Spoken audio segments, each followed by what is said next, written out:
Yeah, g'day everyone, and welcome back to the TryPod Live with Winnie and Clarky. We are now live on Instagram, Facebook, and YouTube. So g'day to everyone that is joining in right now. As always, we are here with Winnie, who has his best bets and is the founder of TryPod. Of course, we are also here to break down each game, game by game in this round. We are a live show, so please get involved. Leave your comments as we roll through. We will bring them up on the screen where we can. Before we get to that, Winnie, what is good in the hood, my man? Not a great deal is good. I'm still working on the audio feed. If people usually prefer a podcast where they don't have to see my face, I've found that get into the technical jargon, but an issue there where I have to try and fix it to avoid starting a whole new channel. So that means that it's only available currently as a video. We're live, Facebook, Instagram, YouTube, and that's obviously where you would be watching us, guys. Hopefully you can hear me all right. I'm trying something slightly different with my mic.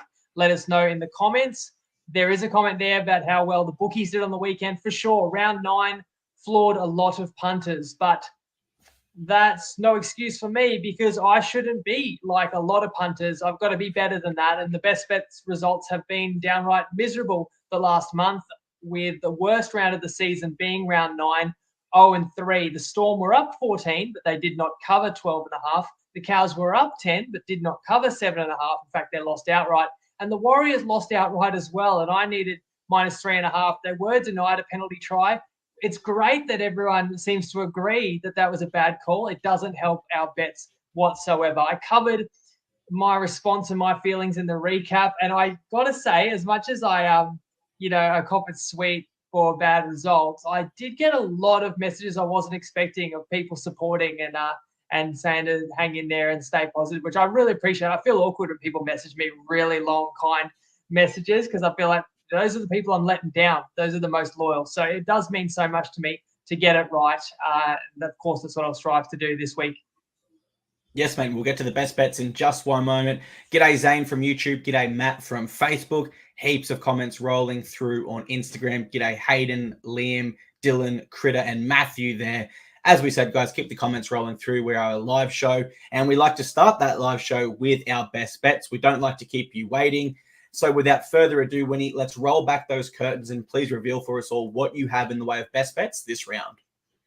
Yeah, I remain confident in my ability to find good bets. I don't know if I've found that many bad ones. Even you look at the last 6, you had one that won by 40, and the other 5 were dead set all in the mix. But of course, all 5 went down. And you decide, you be the judge listening to what I have to say about each game, and then you decide your own level of confidence, because I don't think that these will be popular picks by any means. But I am going to take Parramatta plus 9.5 against the Broncos. So that's $1.90, and Para hosts Brisbane. And to me, it's about the Eels coming off a bye. I saw enough fight in them in the Manly game. I think the final score is deceiving there. It really isn't me wanting to play against Brisbane. I'm not writing Brisbane off because a lot went wrong against the Roosters.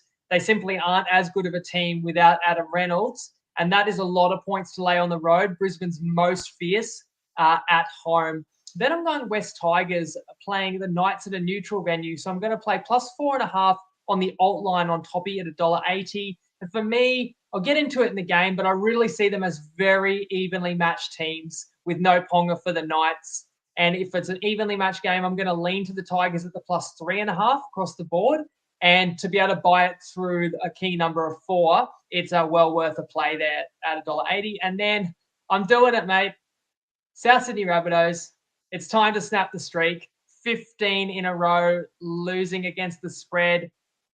But I think they can. I think that the spread's gone too far this week. So I am taking plus 6 again on the Toppy alt line on at $1.82. Now I should say, how quickly can I act here? I should say also, if you go across to Dabble, I have just backed, I think Eels, you get 10.5, but it is $1.77. So it wouldn't count for a best bet, but a really good price. And I just took Rabbitohs 6.5 Dabble, but again, $1.75. But the best bet plus 6 for me, Latrell back. There's actually pressure off. This team's been written off. I still feel like the Rabbitohs forward pack's not terrible. And I think now they're being treated like a terrible team against St. George. And I don't know if they really are that horrendous. When you also factor in that it's a long turnaround off a Penrith game compared to the Dragons, who had the shortest possible turnaround off the Derby game. I think the Rabbitohs get a chance to regroup under the new coach, where it wasn't really a fair situation for Hornby to come in appointed on Tuesday night and do anything for a Thursday game. So I'm kind of treating this like the new coach as well, and possibly getting more motivation amongst the team, and Latrell coming back in somewhat reinvigorates Souths, and I really give them a chance to win this weekend, and I was willing to take +6. Well, that is bold to me, but Harry from YouTube's gone even bolder. He says the Rabbitohs will win outright head-to-head. Matt from Facebook says the Dragons' forward pack is bland as a bat. So plenty of comments rolling through. We appreciate it all. All right, guys, what we're going to do is we will go game by game in just a moment. Before we get there, we need to check in with our resident CEO. It is Mr. Tristan Merlehan, the CEO of Top Sport. G'day everyone, Tristan Merlehan here from Top Sport, and just having a look at the week just gone. There was a few very strange results. The punters got off to a flyer though, with Penrith covering comfortably in the end against the Bunnies, despite obviously the Bunnies jumping out to that lead. But then on Friday night, the results were certainly in favour of us, with the Roosters and the Raiders both winning, which were both handy results, as there was good money for both the favourites in those games. The Cowboys Dolphins game was also a positive result from our point of view. The worst game of the weekend though was the Sharks against the Dragons, where there was a lot of money for the plus and the unders, just on the back of the early morning inclement weather, and I suppose punters expecting the Dragons to be able to keep that game tight, which they did in the end. Only just the Sharks had enough possession to score a late try, but couldn't quite get it done. So we move on to this weekend's games, and the biggest moves would be the Dragons against the Bunnies, where the Dragons have gone from 2.5 out to 4.5. Obviously a stack of injuries there for South Sydney, in particular Cam Murray again this weekend. And then the Storm against the Sharks, so that line's gone from 5.5 into 1.5. No Jerome Hughes, no Pappenhausen there for the Storm, and the Sharks are in very, very good form. The Roosters have also gone from 10.5 out to 12.5. So a little bit of movement there for the Roosters after the Warriors have had a bounce back. We hope you're back a winner over the weekend. Of course, gamble responsibly, and good luck. Thanks. Great stuff there from Tristan as always. And of course, we'll have a mixed matchup, which you can back exclusively through Toppy, posted on the TryPod Facebook group. If you are not already there, search TryPod on Facebook, join the group, and you'll see the mixed matchup there. Let's head into the round, Winnie. Let's go game by game. We started off with Thursday night at 7:50 p.m. at Suncorp Stadium. It's the Dolphins v Sea Eagles, and the line is set at -1.5 against the Manly Sea Eagles, who will be without Nathan Brown and Lachlan Croker. That brings Carl Lawton and Chan Kum Tong onto the bench. For the Dolphins, a really big in here. Herbie Farmworth returns, but Tessie New is out. This is two sides, Winnie, that realistically you could say have been pretty difficult to get a read on form-wise this year. They've mixed it a little bit. They have met once before in June, and Manly that was last year in June, and Manly walked away as 58 to 18-point winners, so a huge win there for Manly. Both of these sides are 3 wins from their last 5. So how do you break this one down for us?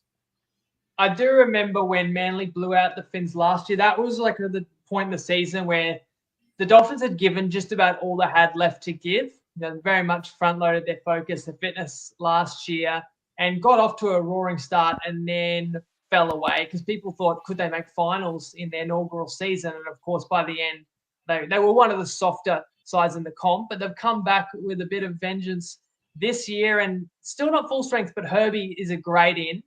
You get that gutsy win up in North Queensland. Now it is hard to really judge the Finn side, because I looked at the Darwin game against Parramatta as the real outlier, like the crazy game where Para just completely disintegrated and almost any other side would have run it up. Then you look at what the Finns did against Newcastle, but was the Newcastle game the outlier? Like maybe that was just an off day for the Finns. We have to acknowledge that they blew a lot of chances in that game. They could have potentially won it. I do definitely look at the Redcliffe Kings as a team that's got great chemistry, great energy, great belief among the roster. And I love the fact that when a key player is out, others are stepping up, and the fill-ins are doing a great job. But you still can't forget no Hammer, no Flegler, like 2 Origin class, players there that are still not available. Then you look at Manly, who also have some quality players and will be stinging off that bad loss, no matter how you boil it down. Like they expect to beat Canberra, especially when they lead by 20 points nil at home. Croker's a significant out for the Seagulls, though. And then I'm one of those that's probably always felt Manly was a little bit overrated, where some are seeing them as a fringe contender and talking about top 4. And I'm saying, are we sure, that's a finals team? And the truth could be somewhere in between. And maybe Manly does finish kind of 5 to 8, but you've got to probably be able to get in and win games like this. So I could kind of see an argument to take either side, and I feel the line's reasonable, so I didn't weigh in for a best bet. We've got Michael in the house here on Instagram, who I watched the Titans v Seagulls game with at the Parramatta League Club, a passionate Manly fan. He says, go Manly. For me, Winnie, these sides are both 5 wins this season each. I think of those 5 wins, I probably have been more impressed with the Dolphins. But for me, that's just based on the amount of talent they have sidelined compared to the Seagulls, who have had a pretty strong roster throughout the year.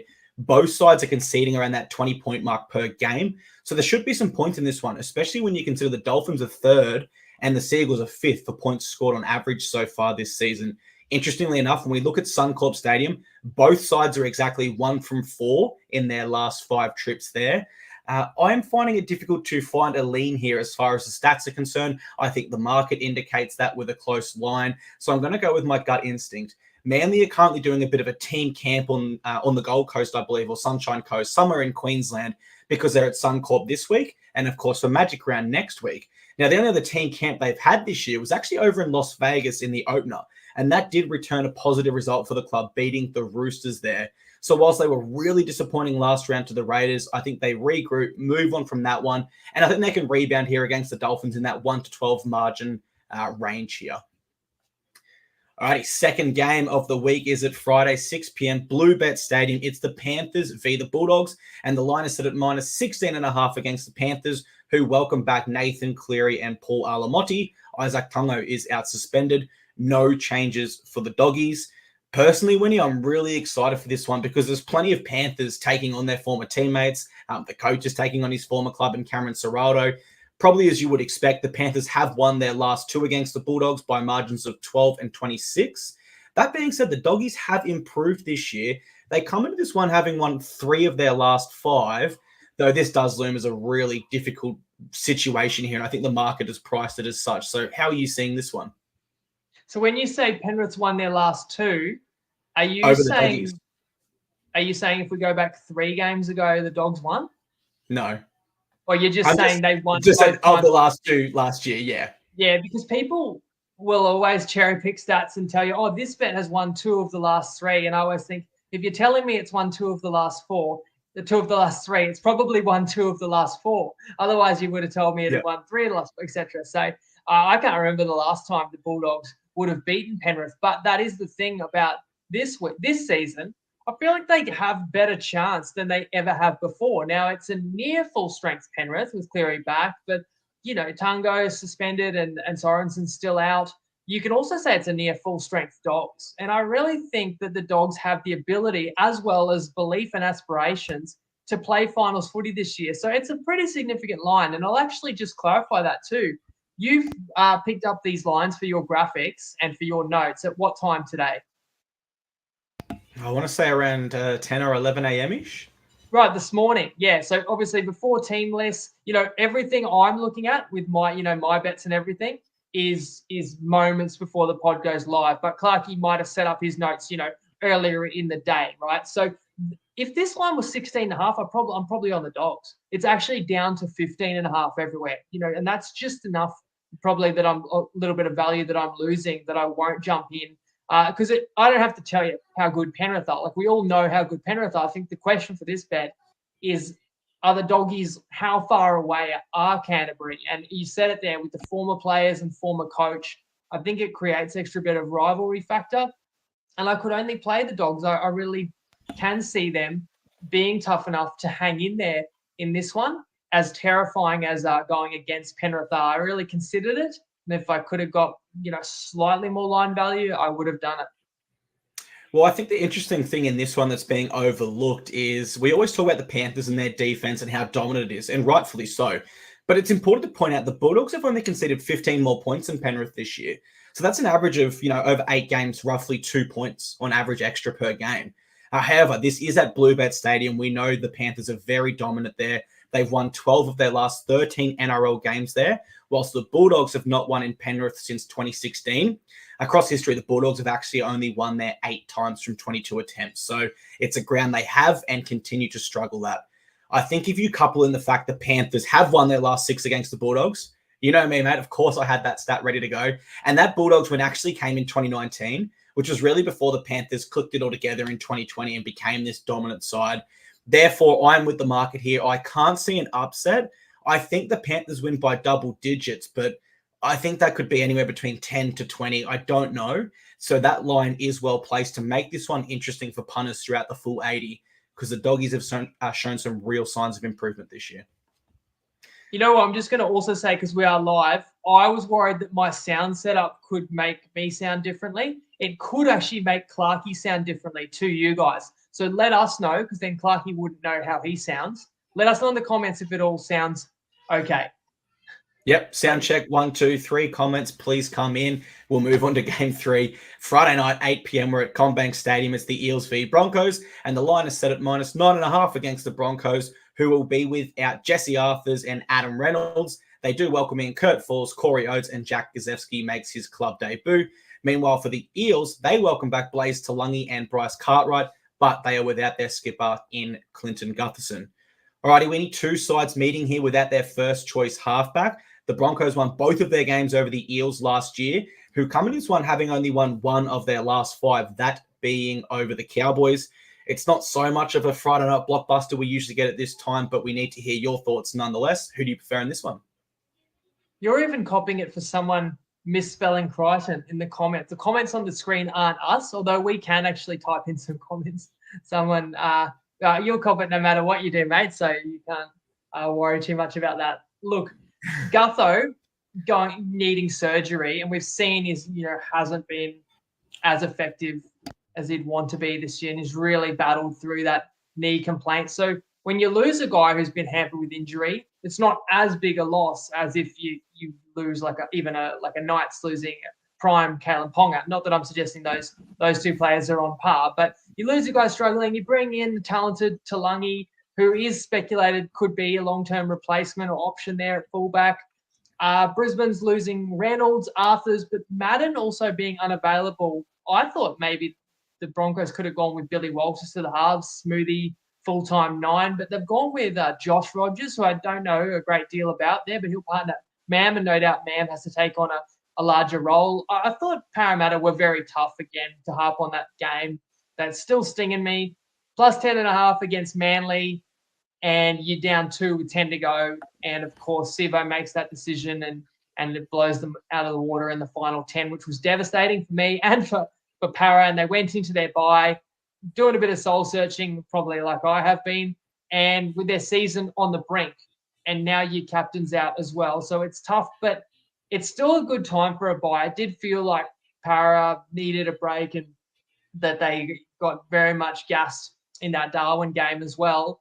And, last time Para got destroyed and then came home was Canberra, back home to CommBank to face a different North Queensland side, where Parramatta then got the outright win. And, of course, Brisbane are a lot better than the Cowboys, but it's a pretty big line, and I've been against Brisbane each and every week, it feels like. Then I didn't fade Brisbane last week against the Roosters, and, of course, they get 40 on them.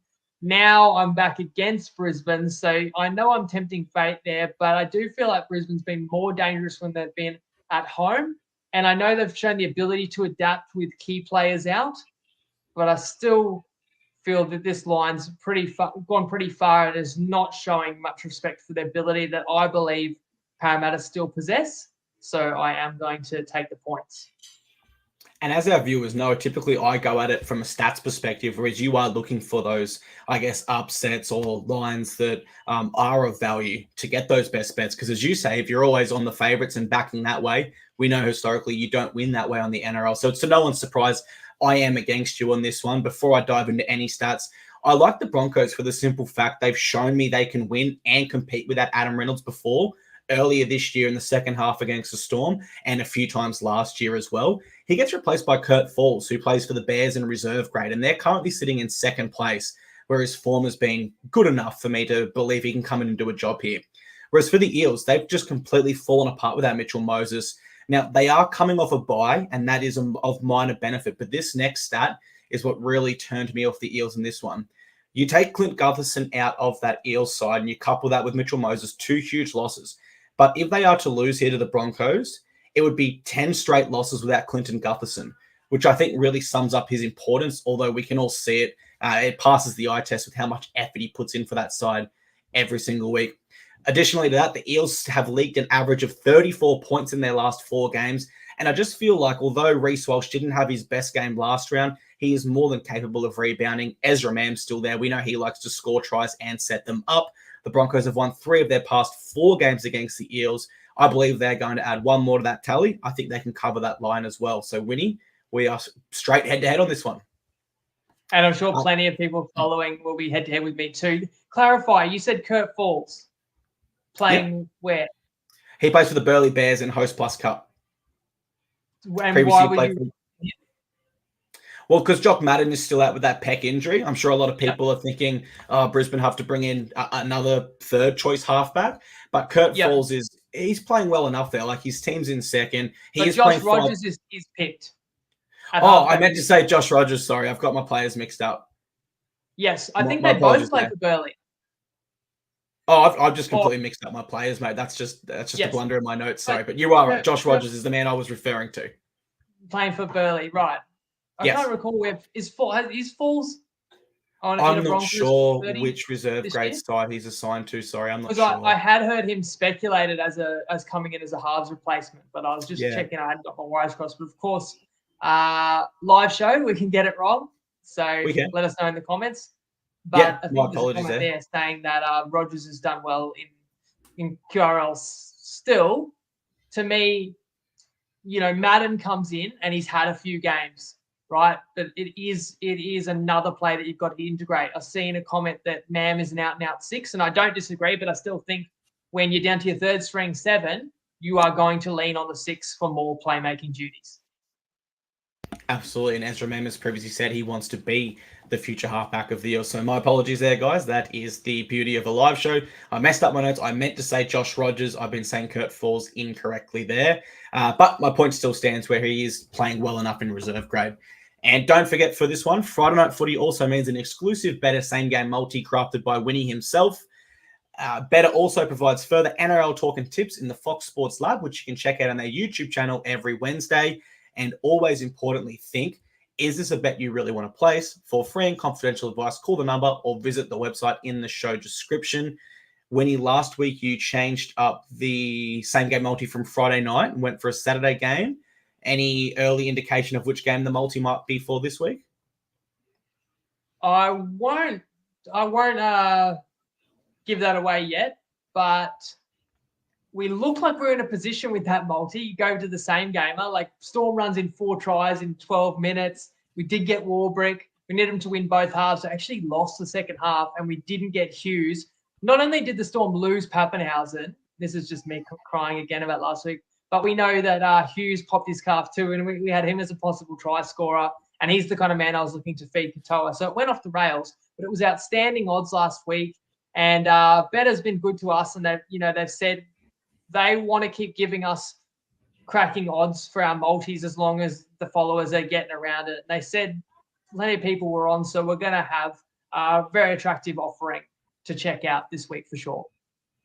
Absolutely perfect. We look forward to that. And I checked it. Kurt Falls, Wynnum, and he is under the Broncos contract this year. So would have been another option. And Keegan mentions Guy Hamilton is actually the halfback at Burleigh. So it's like Brisbane had a few to choose from. So no doubt they've got a belief in Josh Rogers. Yeah, you're right. They did have a few options there of who they could have gone with. All righty, let's move on to Saturday at 3 p.m. We're at Scully Park in Tamworth. It's the Tigers v Knights, and the line is set at -3.5 against the Knights, who do welcome back Tyson Frizzell and Jacob Saifiti. For the Tigers, they welcome back Appy Coruscant. Aiden Caesar is out, so Jaden Sullivan plays halfback, and representative centre Stafford Toa returns in the centres from injury. All right, Winnie, the Tigers have come into this one losing their last 5 consecutively, whilst the Knights have won 3 of their last 5. Both sides have actually played in Tamworth before, and both sides have one win exactly at this venue. and you believe the Tigers can get the win here and get their season back on track. Is that correct? That's right. So let me know if you fundamentally disagree, because it's one of those ones that don't play it if you disagree. The basis of my handicap, which is that these are equivalent teams with Ponga off the table and, of course, with Appy back for the Tigers. I know Caesar's out too, but for me, I feel like Sullivan's gotten a couple of games there too, and it brings something different. And Galvin is actually arguably the star half in the side. Of course, Frizzell and Saifidi coming back in for the Knights side. That's been really tough. Like the last 2 weeks has been as impressive as any Knights performances this year, which is interesting that it's come on the back of losing Kalen. It's like everyone else has rolled up the sleeves. And you bring that level, if Newcastle goes to Tamworth with that level of cohesion and intensity, they probably will win a third straight game. But it's not the easiest thing to replicate. And I think it's equally meaningful and important game to West, who have played some strong opponents of late. I don't lay a lot of blame at their feet for the losses to, sides that made the grand final last year, even to a strong Bulldogs team that was off a bye. So I guess I'll ask you where you would see the edge to Newcastle in this game, if you can find one. I don't know who you're tipping yet, but I am going the 4.5. Even I'd play at 3.5, but I would give up 10 cents for plus 4.5.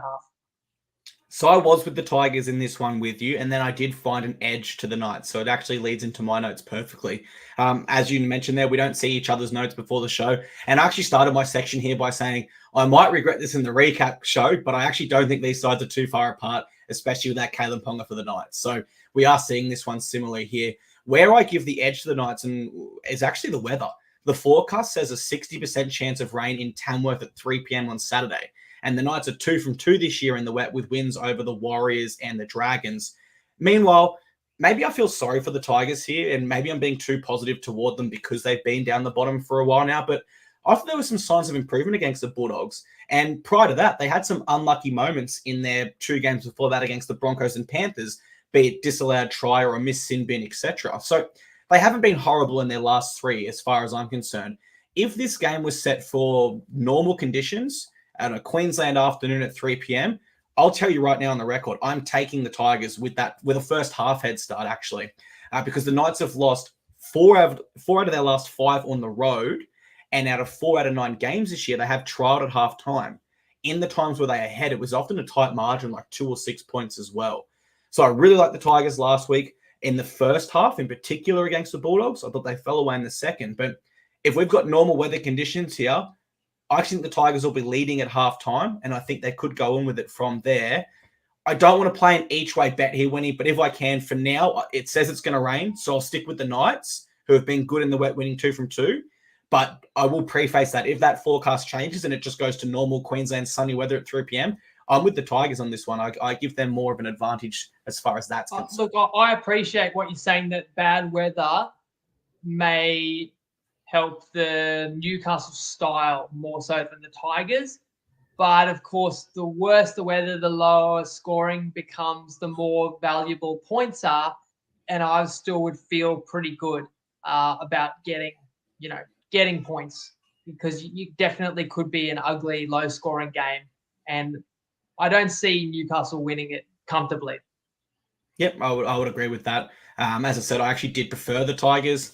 Maybe I'm playing it too safe or looking at the stats too much by switching it to the Knights, but I will live by the sword and die by the sword. Alrighty, Saturday Arvo, 5:30 p.m. We're at Nostrata, Jubilee Stadium. It's the Dragons v Rabbitohs, and the line is set at -3.5 points against the Dragons, who welcome back Moses Sully. That means Zach Lomax moves to the wing. For the Rabbitohs, plenty of changes, but I suppose the key ones, Latrell Mitchell returns from suspension. Dion Tiapua, I believe it is, makes his NRL debut in the halves, and Matthew French debuts via the bench. 2 sides struggling for form. The Dragons hit this one with 2 wins out of their last 5, whilst the Rabbitohs only have 1 win out of their last 5. These sides did meet twice last year and went 1 from 1. And we know that you like the Rabbitohs in this one, so maybe a chance to expand on that a little bit further. Yeah, I'm looking at the odds right now because you've done the graphics in the morning, and St. George was -3.5 everywhere. However, since this morning Toppy's been hit, Toppy's actually moved more than anybody else.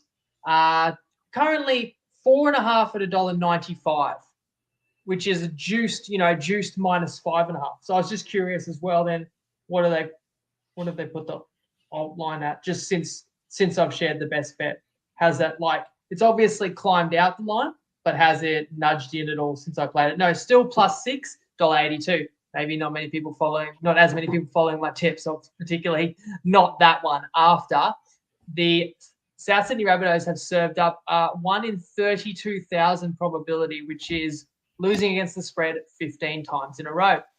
But I would actually argue that of all those 15 games, Souths have been respected in the marketplace to a degree. Even against Penrith, they weren't catching as many points as the Dogs are this week. And I know that you flip home field and, Cleary wasn't available, but even before Cleary got ruled out, that line was 15.5. So it was a similar line. And the Dogs are surely an average team at least.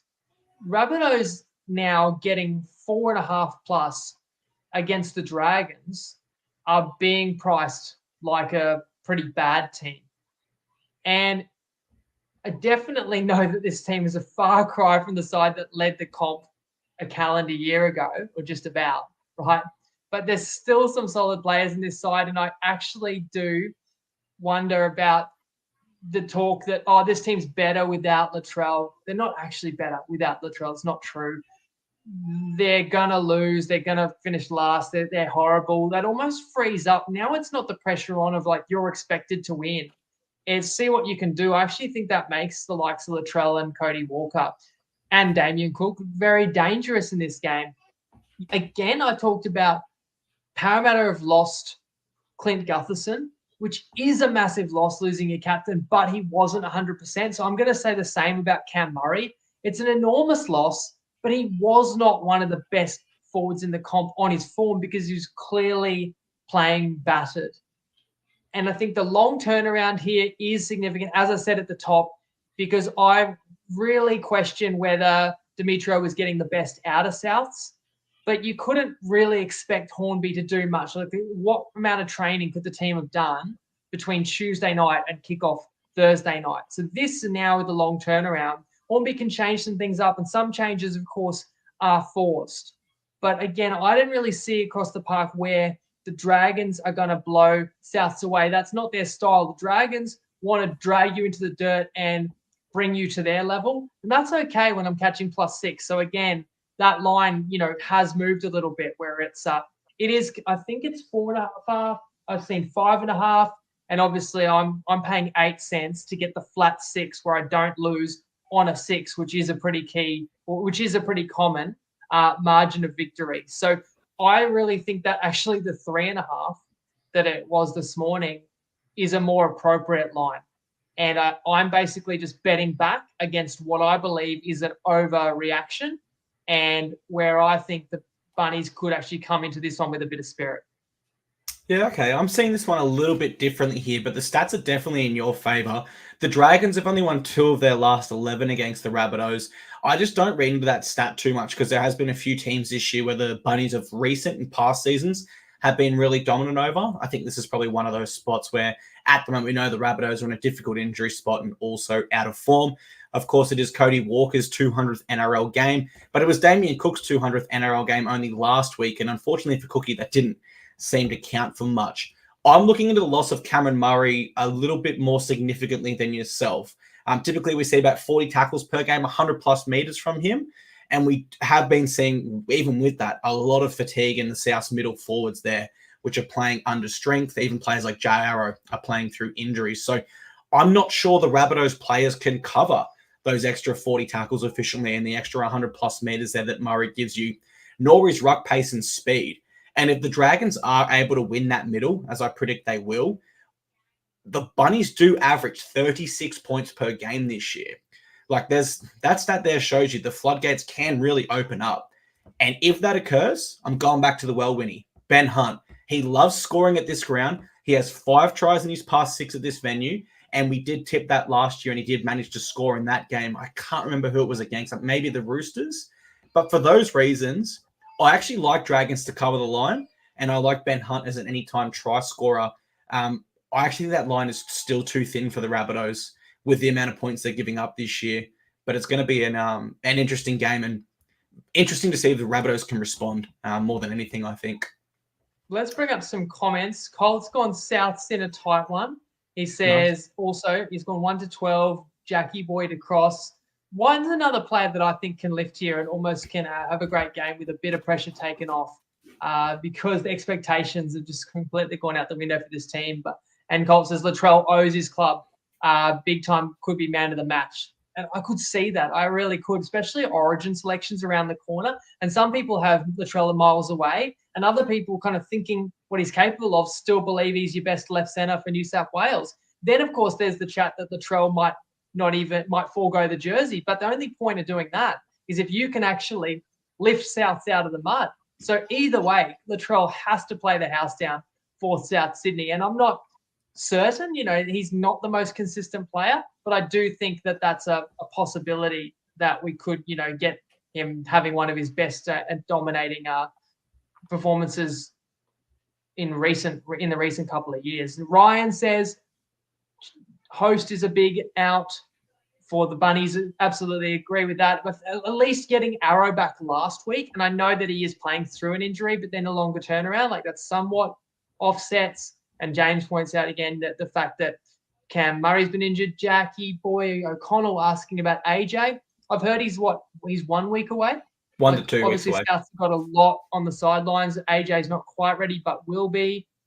And JK says that the play styles play into South's favour. Tough crowd. Seems like I'm not only against you, I'm against all of our live viewers right now. There was another comment that I wanted to address, sorry. And Harry Potter says, this game will be pick'em before kickoff. And I'll say to that, no, it won't. Vast majority of people are going to be on the Dragons, even though I've just tipped Souths as a best bet. And maybe I can have a little impact on the market, although Toppy didn't move a cent on the back of that. And that was, I said that half an hour ago. It's not going to be a popular side. South Sydney, St. George deserve to be favourites, will be clear favourites going into this game. But I like your optimism, Harry Potter, because although I'm saying it won't be pick'em, I'm not going to be shocked at all if it's level scores with 10 to go. And I don't have this stat in front of me, but I do remember seeing it early today, and I'm 90% sure Latrell Mitchell has 10 tries in his last 11 games against the Dragons. So he has performed really dominantly against them in recent games as well. Alrighty, final game for Saturday. We're at 7:35 p.m. We're at Amy Park, and it's a Storm v the Sharks, where Melbourne are set as minus 1.5 point favourites. They will be without Ryan Pappenhausen and Jerome Hughes, so Suafai Longo and Tyron Wishart is in the halves. For the Sharks, they welcome back Royce Hunt. Toby Rudolph is out. I have this one circled straight away, Winnie, for game of the round. These sides hit this contest having both won their last 5 consecutive games. They are both 1-1 over each other in their last 2 games, and I just can't wait for this one. So how do you break it all down for us? It is game of the round. And first of all, say well done to the people in the TryPod group. Undertaker tipping it. Undertaker, if you're still watching, he commented before that one of my best bets goes against his. I can't remember which one it is. Let us know which game we're head-to-head. I've got to credit the Undertaker. He liked the Titans last week. And, of course, that was victorious against the spread for sure, against my best bet, even if he did have some nervous moments early.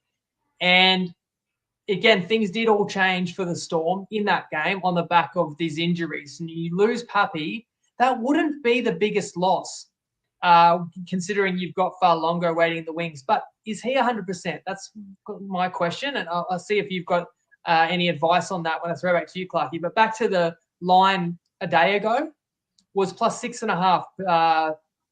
Undertaker tipped it. Kyle Gordon, who writes really great comprehensive handicaps in the group, shared it as well. And to me, it just seemed outrageous. Like, I'm reading that and I hadn't done my full deep dive. So I don't feel it's my place to endorse a tip or not on Monday, because if I do a bit more due diligence and then I don't like it as much, I don't want to lead anyone astray. But I'm looking at that going, how are the Sharks plus 6.5? And even Tristan said this morning it was 5.5. So I don't know why, because they knew Tues would be out. You knew Puppy would be out. But that's the advantage as a punter of being able to pick off lines, 7 days a week and get in early. It's moved a long way now. You're seeing 2.5 on the screen. I can tell you it's even 1.5 in places. I don't rate Wishart highly as a replacement. And, of course, there's still no Xavier Coates available for Melbourne either, while the Sharks, one of their strengths, are these athletic outside backs. We haven't seen whether the loss of Trindle is going to affect Cronulla yet. I would say they haven't really been tested the last couple of weeks. They haven't missed him, but it could be different this week. And that's the key aspect with Cronulla is like, who have they played? That's what people are going to say. Who is the impressive win for Cronulla this season? The top of the ladder, but they haven't beaten any big boys yet, and that's the knock on the Sharks. I am one who will say if you can beat average teams or below average teams by big margin, that is equally impressive to me as being able to beat really good teams, let's say, by a narrow margin here and there. Melbourne seems to just almost exclusively win games by narrow margins, apart from a South Sydney side that was in disarray. And unfortunately for me, it was a narrow margin again last week. How I see this game, I really think Cronulla might still be the side at plus 2.5. And as I said, that line's only going downwards because I think Cronulla is the better team right now when you take out Pappy and you take out Hughes and Coates. And Munster looked good on Anzac Day, looked all right last week, but now has to do more. And you've got that lingering injury. But then the Melbourne home advantage is a very real thing too. Haven't lost at home for a calendar year. Look, if this line was 4.5 to give you a clear indication, I'd be on Cronulla. Like even missing the 6.5, 4.5 would have been sweet for me. Or even Tristan said 5.5 when he recorded the video a couple of hours ago. Well, I actually can't remember. No, it must have been 5.5 and it's come in since the team list because Tristan recorded after team list. But look, game of the round, I'm going to tip Storm by a field goal. That's how tight I think this is. It's a huge one as well for the star players to step up. Like Nico could really elevate his name in Origin calculations. But you look at Melbourne, Money and Grant are going to be up for big ones. And of all of the players, Farlongo's the real X factor. That if he is fully fit and can do what he's capable of, that could be the difference for Melbourne continuing this home supremacy. Yeah, I think that's probably the best place for me to start with my breakdown, the home supremacy. You touched on Amy Park. The Storm have won their last 14 straight here. Their last loss came all the way back in round 2 last season, whereas the Sharks have actually not won in Amy Park since 2018, and that was a very different looking Sharks side. The Storm have won 6 of their past 7 against the Sharks, and whilst those stats certainly lead me to the Storm winning, especially in my combination with the rule, never underestimate them, I have to lean with the Sharks here. I really do. It's not often I disregard stats so blatantly, but I just question if the Storm can win here, missing Jerome Hughes and Ryan Pappenhausen. That's half their spine. And while Su'A-Fa'alogo is a handy replacement, we were told only last week he sustained a knee injury and the Melbourne Storm aren't sure how serious it is. So I'm not going to say he'll be withdrawn from the game, but I guess I would question if he'd be at 100% or even close to 100%. All of the close games the Storm have won this year, given the fact that they are missing those 2 players, I just have a question mark as to whether they can do it again if this is a tight one, and I'm not 100% convinced. Whereas for the Sharkies, I believe they'll really recognize the significance of this. For the last 2 seasons, they've built a reputation with across the league as with fans, rivals everywhere that they're just flat track bullies. They'll beat all these bottom teams, but they can't actually compete. And they have improved this year, and they're doing everything right so far. This is a chance to go down to Melbourne and beat the Storm, who are so hard to beat at home. And realistically, they're not going to have a better opportunity to beat the Storm than missing Pappenhausen and Hughes currently.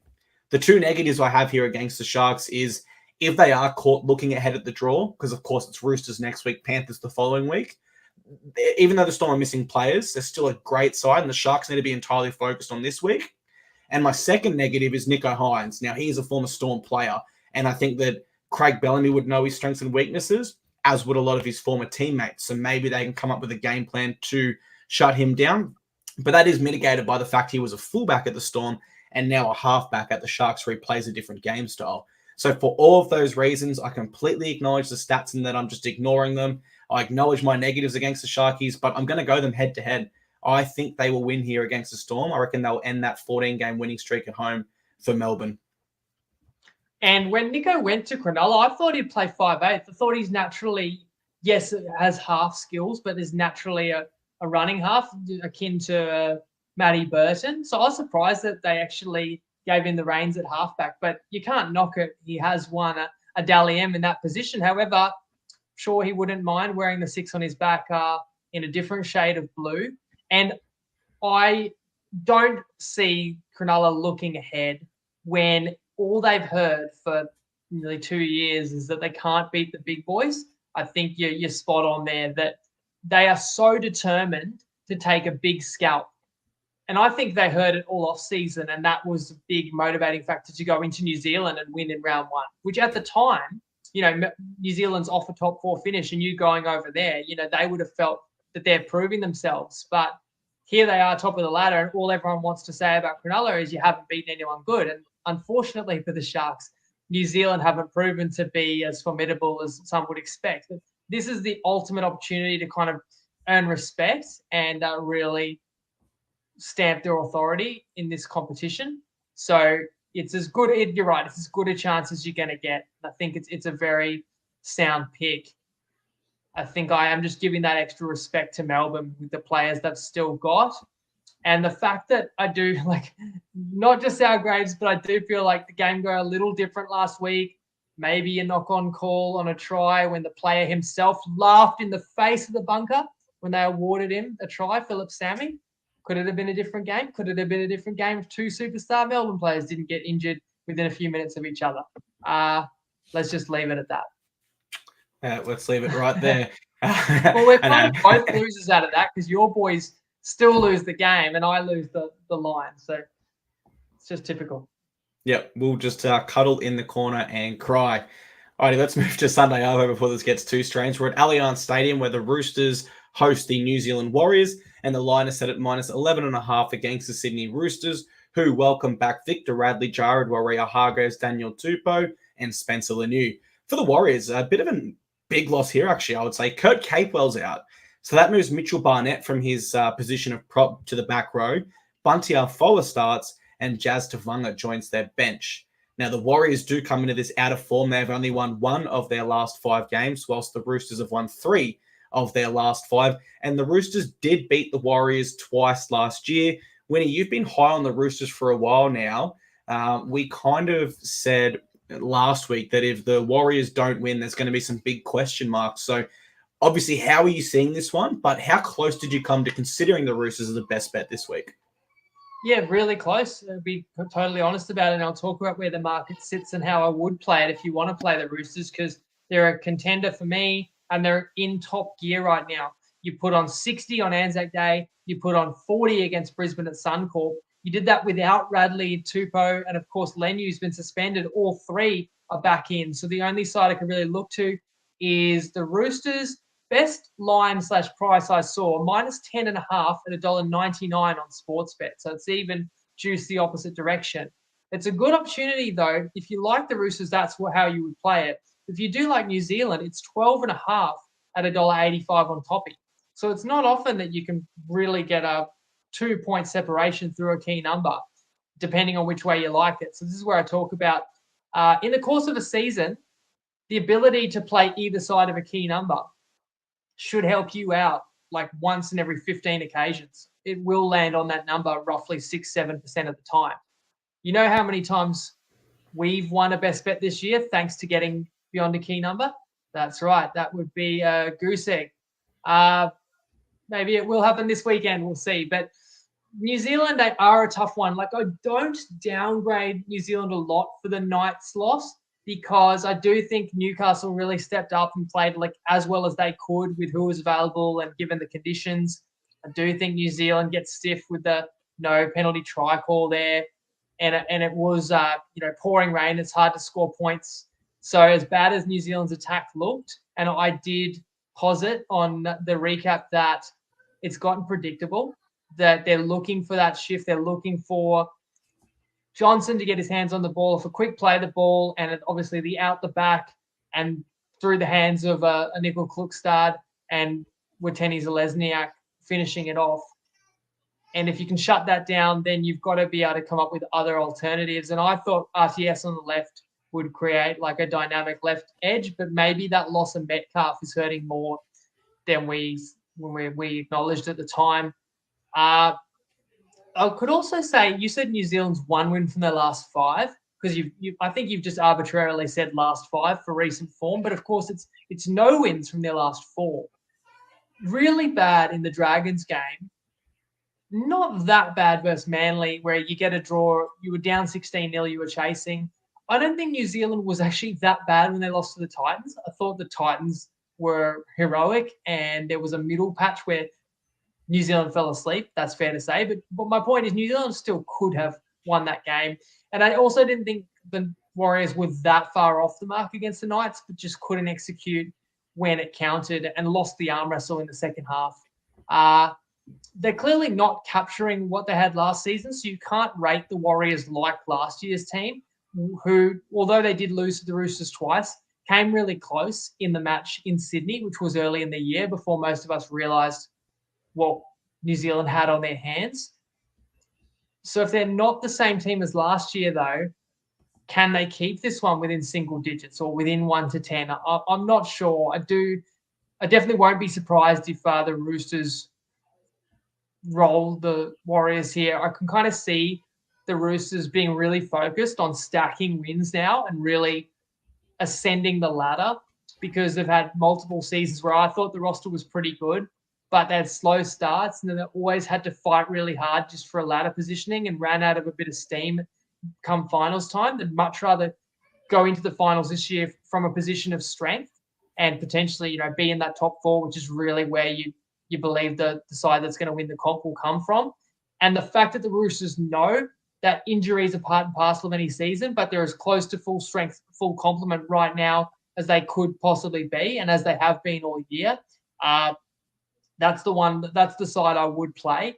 But I also have this nervousness about New Zealand. They seem to fail when you expect them to win, but they actually get up for the tougher games. Like, they had Melbourne beat in Melbourne this year, but then you go to St. George and you're awful and you lose to the Titans. So it's a funny one where the Warriors write them off at your peril when you don't expect something from them is probably when they throw out the most surprising result, which makes them a nightmare to tip.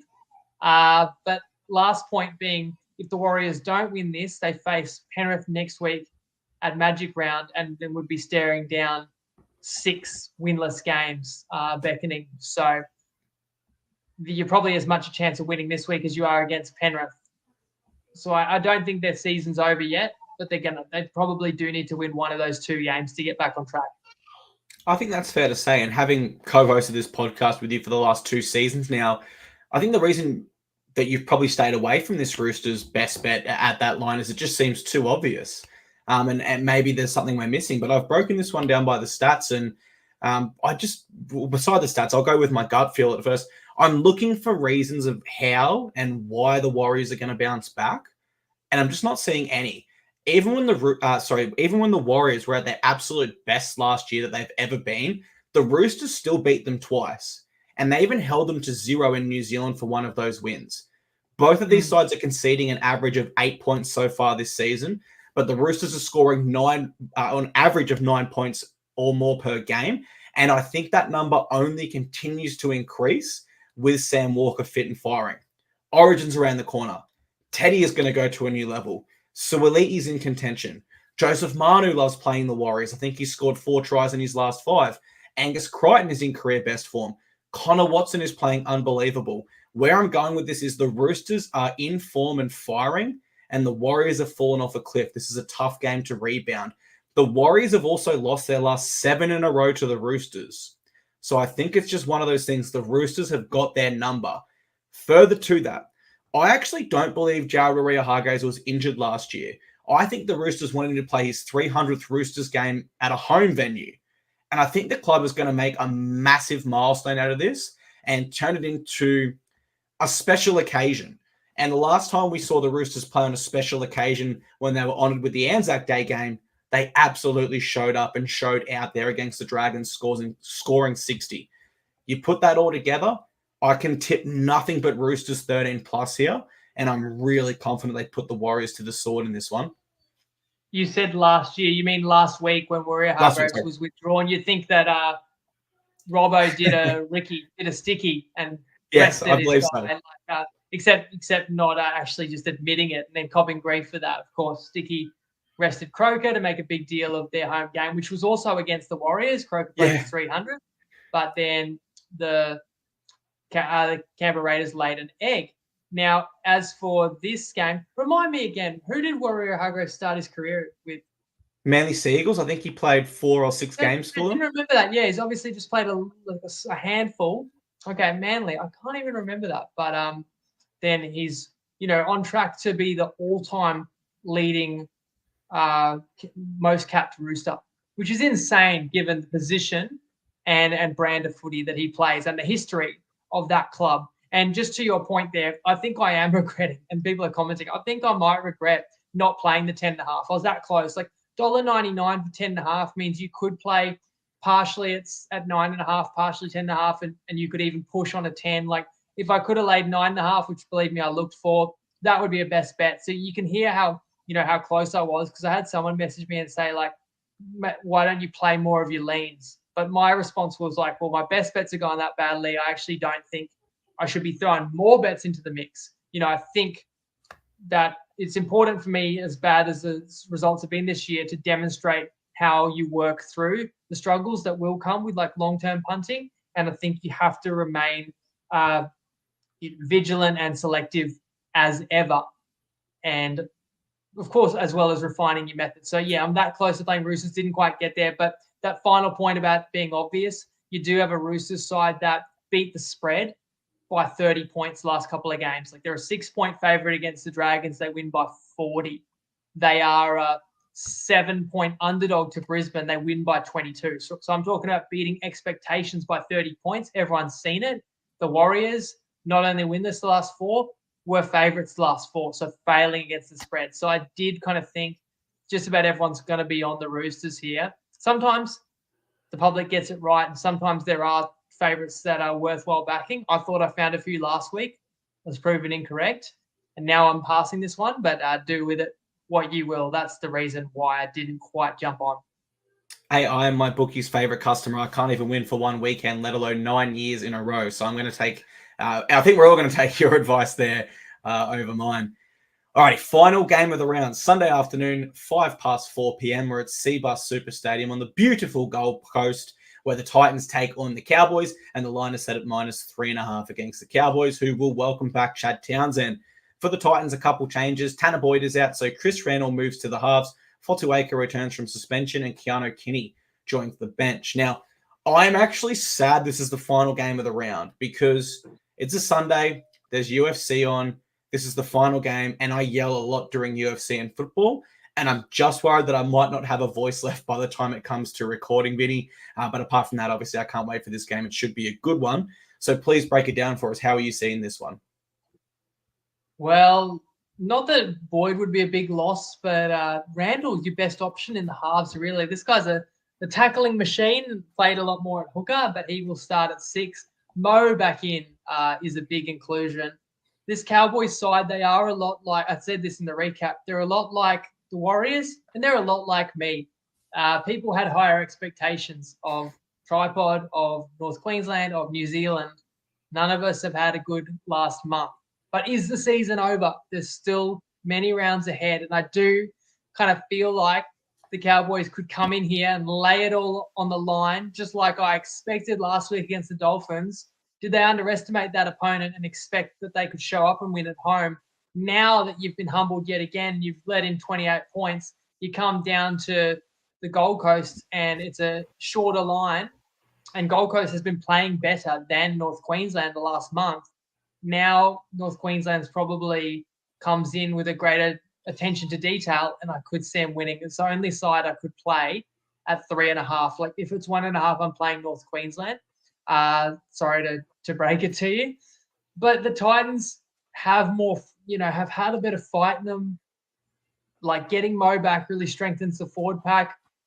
And while I expect North Queensland to come in and take care of business, it's getting to the point where they should have already done better up to this point.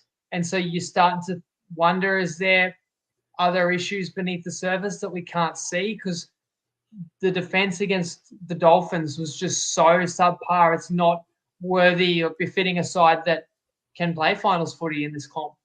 So it's all about your attitude, because I feel like the systems are there to be a really strong defensive side. I've seen it before.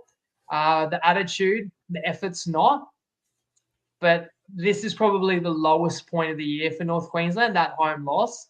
So I think that the Cows are the sharp side in this one. It was another one that was really close to a best bet. But again, I probably tried to be selective, or extra selective this week. Mate, we didn't teach you a lesson last week. The mighty Gold Coast Titans. Now, look, both of these sides are 1 from their last 5, and they're both 1-1 against each other in their last 2 games. And at risk of sounding biased, I will put this out here. I'm wearing a Titans polo. I'm a big Titans fan. Most people already know that. I'm feeling confident. Look, the Cowboys game earlier this year, particularly in that second half, I think it marked the point where things started to click for the Titans. There was a bit of belief about what happened. Maybe they started to believe in Des Hasler's processes and systems, but they actually competed and actually had that winning feeling at one stage there. Of course, an unfortunate intercept undone that. But from that point, the Cowboys have not won a single game. The Titans also snapped the Cowboys' winning streak last year when they had won 9 in a row at this very venue here in Cbus Super Stadium. I look at the Titans' efforts since that loss to the Cowboys in their last 4. And one thing they have consistently done is put in effort for the full 80 minutes every single game. Whereas the Cowboys have been very hit and miss throughout the 80 minutes. Let me reference last week. They started brilliantly against the Dolphins, and then they can't even defend one set on their try line. Cowboys go bang, bang. All of a sudden, Dolphins go bang, bang. And all of a sudden, the Cowboys are behind. So I know the Titans are going to give me effort for 80 minutes, or it's more likely than not. Whereas I'm not 100% sure what I'm going to get from the Cowboys, even though if we get their best, we acknowledge as footy fans it's definitely better than what we can get with the Titans. Both sides here are actually known as attacking sides as well. So this could be like a huge scoring game. And the Titans have been in some big scoring games recently. I think the Cowboys average the most amount of points in the competition right now. And the Titans' last 4 games have been decided by 4 points or less. So I do get the feeling, even if the Cowboys' attack is on and they're climbing in points, I think the Titans can fight and go with them like they've done the past month of footy. Call me crazy. I'm going to go Titans head-to-head in this one. I do believe we can win. There are previous times on this show when I threw out the Titans tip every single week. I don't do that anymore, but I do feel confident they can get the job done here. Alrighty, that's everything. Do you want to respond to the comment on the screen? What do we got? Does Fafita... look, I hope not, Colt, but it's a good point to bring up there. I will tell you something off screen, Winnie, but I won't say too much on the show here. Yeah, it could unsettle us, that's for sure. And what's your thoughts on the news? My general thoughts are, sorry, if people aren't reading the screen, it's about the rumours that Fafita is going to leave the club. Penrith has offered $850 a season. The Roosters throwing their hat in the ring. But you add anything that you know about the story. I'll just look at it from 2 ways. Number one, I think it was very irresponsible of the management of the Titans to insert a release clause in his contract. That can never benefit the club. All it can do is make us pay more money for his services or we lose him. That's a lose-lose. The contract situation with Dave Fafita has dragged on for about 2 seasons now. And it should have been tidied up a long time ago by our management. So I am disappointed there. From a player perspective, I can't blame Dave Fafita. Why would you not take a $50K pay rise and go to the Panthers and potentially win a title, or go to the Roosters and do the same, as opposed to staying on the Gold Coast? So I really can't knock Dave for this personally. But yeah, Colt does raise a good point. It could unsettle our team a little bit. Fafita's only on $800K a year. Yes, so he was previously on a reported 1.2 mil at the Titans. That dropped to 800K at his last contract. Downgraded. Okay, so his next contract, it's funny, like, Titans had to overpay. That's what you have to do when you're one of the struggling clubs to get the top-end talent. Probably didn't deliver as promised early on, but you did feel like he rediscovered some of his best form last year, whether that was linked to even advice from Billy Slater coming in, taking over Queensland. I feel like it's been a better day for feeder.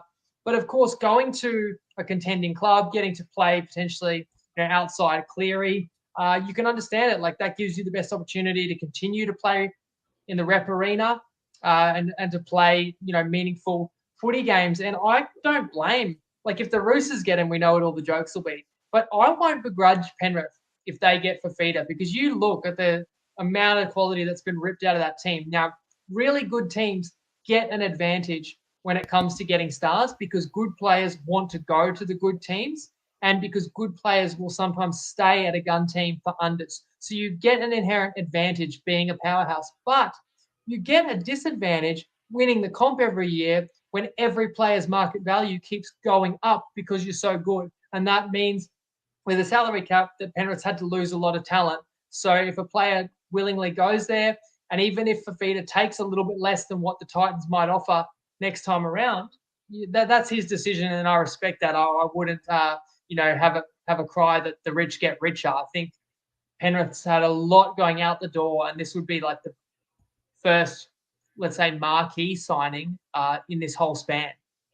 Yeah, really, their last marquee signing, a player they actively went out and got, was like a James Tarmo or a James Maloney. And we're talking ages ago. Since then, it's all been development players. So I think that really actually sums up how good David Fifita is.